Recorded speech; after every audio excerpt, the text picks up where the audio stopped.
America is in uncharted territory. Joe Biden has won, but the president believes this. They're trying to steal an election.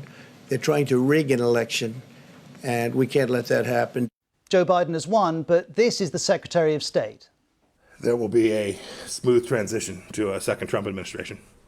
The president has not conceded, is not helping the transition of power. So is American democracy in crisis?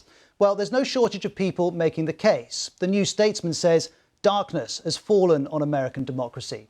An article in Foreign Affairs magazine argues the problems are long-term and that this president has severely damaged the norms of American democracy. And the president is nothing if not consistent.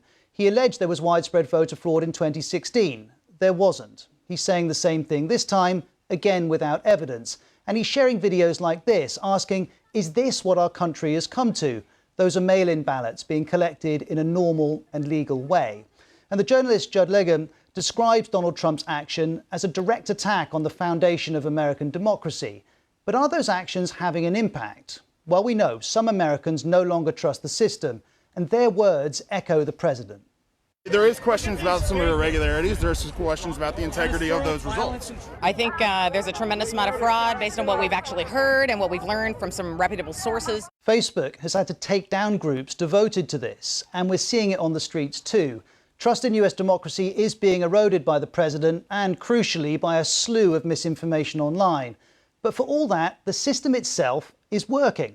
Here's the New York Times telling us election officials nationwide find no fraud. And that's in an election with record turnout in a pandemic.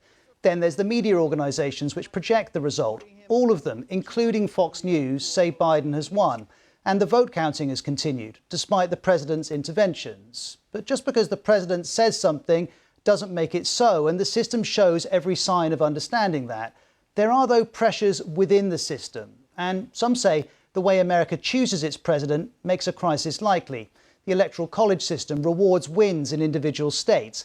This means that while Biden leads Trump by over 5 million votes, his victory rests on relatively narrow wins in a small number of states.